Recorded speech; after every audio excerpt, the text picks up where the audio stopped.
Hey, it's Anne O'Connor with Metamorphics here with you today, and I want to talk about anger because all good love needs anger, and here's how we cannot waste that anger.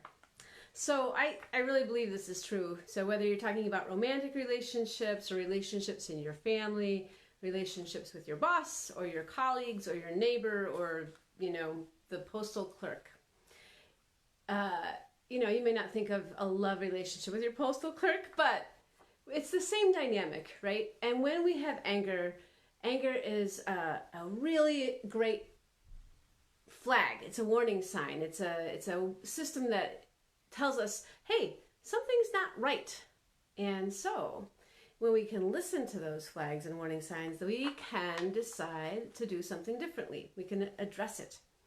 So today I wanted to just talk about the ways that we can use anger to our advantage in our relationships.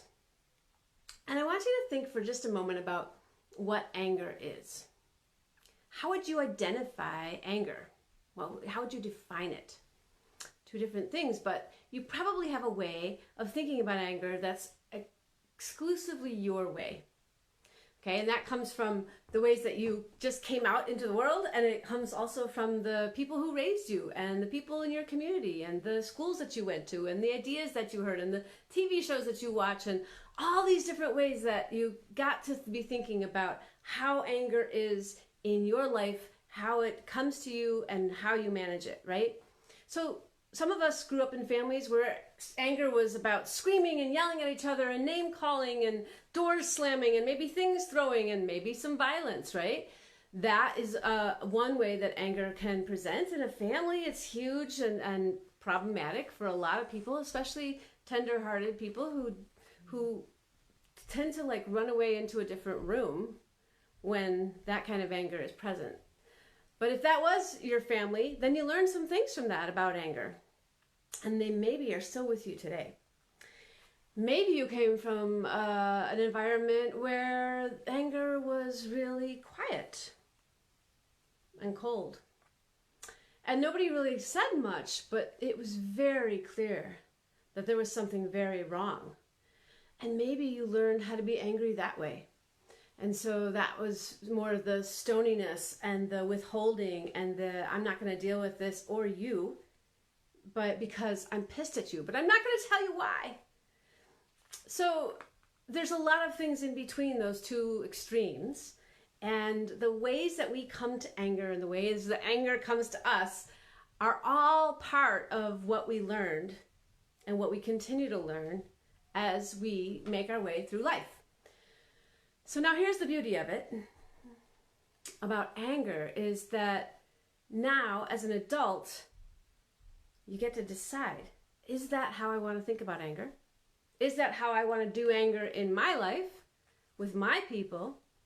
And if it's not, you can come up with some new ways of thinking about anger and creating a different way to be. So, for me, I grew up in a household where there was a little bit of everything. There was a lot of yelling and screaming and name calling, and there was also shutting down and turning away and let's not talk about it. What there wasn't was an honest discussion about what do we do with our anger and what's it about? What's it there for? So I want to have that discussion today because I know from doing workshops with people, from asking these questions, from having these conversations with people over many years now, that anger is one of those things that people misunderstand and they misuse, and it ends up hurting a lot of people. So one of the things that I hear when I say, what is anger and how do you deal with it? People say, well, the way that I deal with it is I just try to stay calm and I try to not yell and scream, and because screaming was such a huge part of my life and I don't want to do that to somebody. Or maybe you were somebody who was in a household where nobody ever said anything, and as an adult you have completely changed the thing, and you're all about the really vocalizing, really making sure people know what you're about when you're angry. So we try all these different ways, and today I want to just give some ideas about what anger is and how we can use it productively in our relationships, because it's there for a reason, right? one of the things that I think is really important to do is to identify what anger is. And every time I ask this question, people say things like, anger is slamming my fist on the table. Anger is when somebody is yelling at me because I've done something wrong.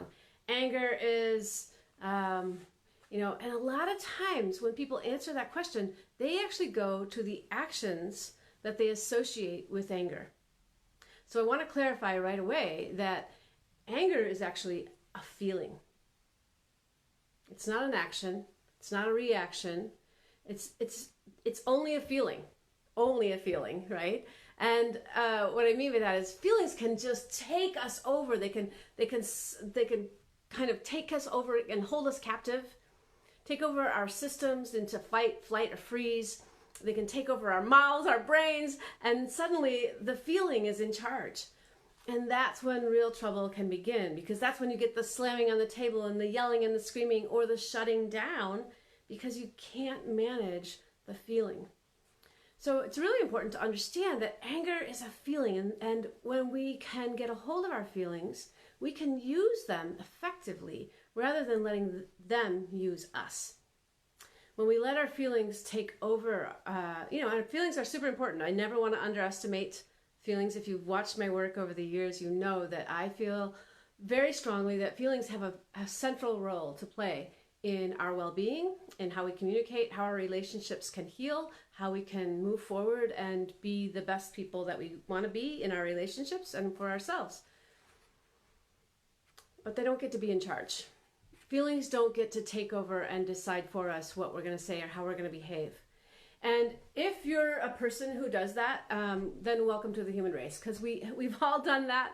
I mean, it's one of the hardest things not to do.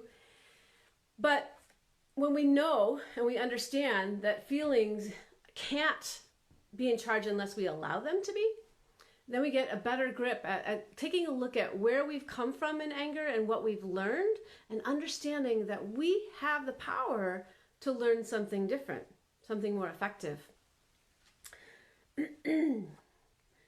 But when you have very strong beliefs about where anger comes from and what it's for, then you have to deal with two different things. You have to deal with both your feelings, but you also have to deal with your beliefs about, I should be able to say this and it should be okay because I'm really angry, or whatever your beliefs are around anger. And you want to just look at them and you want to say, okay, is that working for me right now? Is the beliefs that I have around anger like, I should be quiet, I shouldn't upset this person, I should be really careful not to say what I think because I know it's going to upset this person. Or, you're damn right I'm going to tell him what I think because this is what I think and it's important for me to tell him and I'm angry and he needs to know that, right? Like, both of those can be legitimate and useful tools in a certain time. But if you only rely on them exclusively, then I would suspect that your life is out of balance in some way in your relationships around anger. And this is something we all have to some degree or another. And so there's a way that we can come to this to be a little more balanced, a little more useful. And it really comes back to the pause and to understand where we're coming and what we need, where we're coming from and what we need. So first, the pause, right? We've learned this probably from the time you were young. You've learned count to 10. But learning the pause is something that takes a lot of practice and a lot of work, because like I said before, our emotions can take over our bodies literally with the adrenaline, and somehow our minds are no longer connected to our mouths, and we can behave in ways that we look back on and say, oh my goodness, what was I doing, right? So the pause allows us to stop for a minute.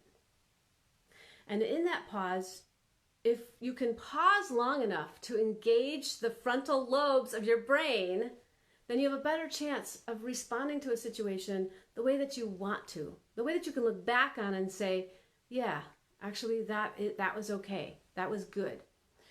So what does it mean to engage your frontal lobes? Well, the front part of our brains is where all our organization is. It's where our upper thinking is. It's where our best thinking is. But when we get into a situation where we're angry, we're not thinking there. We're back here in this part of the brain, the amygdala, where it's about fear, it's about flight, it's about freezing. So we want to try to logically get yourself into a different place, to your more rational brain. And that is so not easy. Oh my gosh, it's not easy. But it's really worth it if you can practice. So in the moment where you're taking that deep breath, and people say count to 10. I remember a hothead person who I absolutely love. Somebody said to him one time, you need to count to 1,000. And I suspect there are a lot of us who could count to 1,000 instead of 10. So in that time, what are you doing, right? What are you doing in this counting or this trying to pause? And so there are 3 questions that are really important to ask during that moment. And the first one is, what am I thinking? Right? That's going to engage that brain to say, what am I thinking? What am I thinking? I'm thinking this is ridiculous. Oh my gosh, I'm so angry. I'm so upset. Now, I want you to notice that I was saying I. And that's a really good thing to stay with for a minute when you're angry. Stay with I. I'm upset. I'm frustrated. I'm in disbelief. I'm hurt. Really think about what is it that you're thinking? And then you heard some of this already. What am I feeling? What am I thinking? What am I feeling? I am feeling so depressed that I'm dealing with this issue again. I'm feeling flabbergasted that you would treat me this way. I'm feeling all kinds of things, right? And then the third thing, while you're still pausing and you're just doing this kind of in your head first, you can say, well, what do I want? What do I want? And those 3 questions in that moment when you're really full of adrenaline and maybe upset, you might not get the best answers. So there's a couple other things you can do. And maybe one of the things you can do is say, hey, you know what? I really want to talk to you about this, but I need to just gather my thoughts a little bit. So can we come back to it in 20 minutes? Or can we come back to it this evening? Or whatever. But when you pause a conversation because you're too angry to continue it, it's the smartest thing in the world that you can do, first of all. And second of all, make sure you set a date and a time to come back. Because if you don't, those things tend to linger, and that's how we build resentment. So don't do that. Set a time to come back to the conversation and do it. Okay, so then in your 20 minutes, here are some things that you can do, right? You can actually go somewhere that's safe and yell and scream. You can call up a friend who can handle your tirade. You can write something as vile as you want it to be. Just make sure that you tear it up afterwards. You can spew somewhere else so that you're not going to damage your relationship. And this can be very effective for just sort of releasing some of the ways that you're feeling so that you can come back to a conversation and collect yourself, right? Once you can release some of those big feelings on somebody who can handle it. Just a side note, one of the things that I've done with my kids the whole time that they were growing up is, if they're really angry, I hand them, or we actually go and buy cheap eggs. We go and buy cheap eggs, and then we go out to the forest and we throw those eggs at the trees. And while you're whipping those trees with those eggs and they splat so nicely, and by the way, it's very hard to hit the trees, so it's not as easy as it might sound, but it's so satisfying. And you can scream and yell in the forest, and you can not hurt anybody or anything by throwing eggs at trees. And you can get the satisfaction of expelling some of the energy that is so big around your anger, so that you can come back to the conversation. You can pause on those big feelings. You can release some of them and come back and then say what you're thinking and what you're feeling and what you want with a more tender heart, a more compassionate perspective, an understanding that we all screw up, and here we are in a situation where things are hard. And so finding that place for ourselves is so important, because if we don't find that when we are having a conversation with someone we love, it's easy to spill over into contempt or resentment or sarcasm or escalation of conflict. And those are the things that kill our relationships. Those are the things that will hurt you over time. So if you're going to use your anger, use it really well. Understand what it is, that it's a feeling. It doesn't get to decide what you're going to do and how you're going to behave. You actually get to decide that. If you have really big feelings, take a little time out, go and manage those, and then come back to the conversation in a way so that you can keep yourself steady and keep yourself calm. You still get to say what you need to say, and you still get to work through this with another person, and you get to do it in a way that's actually really productive. So let's see. What else am I here to tell you? Anything? Yeah, that's the other thing is when you handle this this way, when you go off and you're calm, when you're dealing with somebody in conflict, you actually, the results that you get are so much better when you can come to it with without the big raging fight, flight, or freeze adrenaline happening in your body and that feeling just sort of taking over. Your results are going to be much more specific when you can say, here's why this doesn't work for me. Here's what I need. Here's what I want. And then the other person has an opportunity to respond to that. And because you are calm, because you are clear, and because you are steady, it also invites them to be calm and clear and steady.